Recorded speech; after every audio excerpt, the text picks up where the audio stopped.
Yeah, I think in terms of Big Ten lacrosse, the future is really bright. It's only going to get better. Just a great year in year one with obviously 3 teams in the quarterfinals. But top to bottom, you just have great coaches, a lot of support, talented rosters. I just see those games becoming more and more competitive, and just the rivalries starting to sink in a little bit more.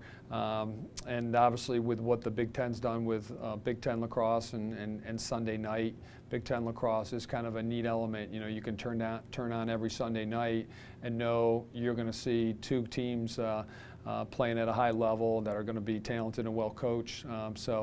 I think year 2 is, hopefully going to be, something we can build on year 1, and it'll be even better.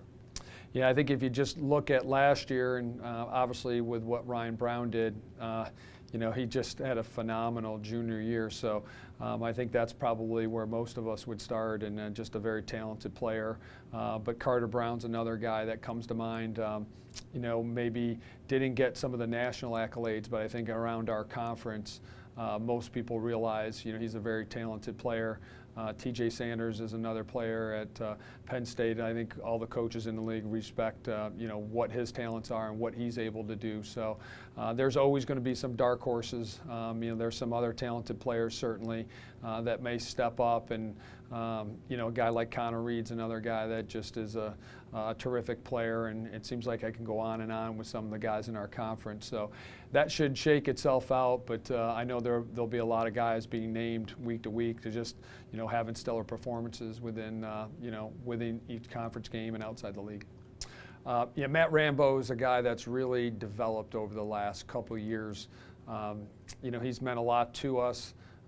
He started every game since he's arrived, but he is improving, and I think he's getting a little bit more comfortable, playing at the college level, rounding out his game. I've been really impressed with how hard he's worked. I think he's been leaner. I think he's faster. He's become a more multi-dimensional player, and we really need that. Matt's become a more vocal leader, and a guy that's done a great job of bringing the younger players under his wing and trying to make the guys around him better.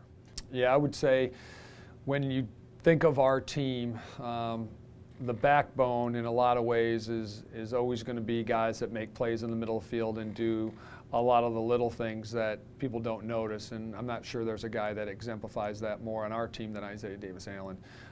He's a guy that picks up ground balls, plays great defense, understands our schemes, whether it's our settled defense, clears, early offense, and just a great role model. Works incredibly hard, and named a junior captain with a very strong senior class. To me, it makes a big statement on what our players think about Isaiah.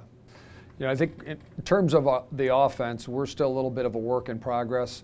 We're always going to try to take what we have and then, run sets and plays and formations that, really give our guys the best opportunity to have success. And I think that's important, really important part of coaching is you try to figure out what their skills are, and then, all right, how can we set them up for success in the best way possible.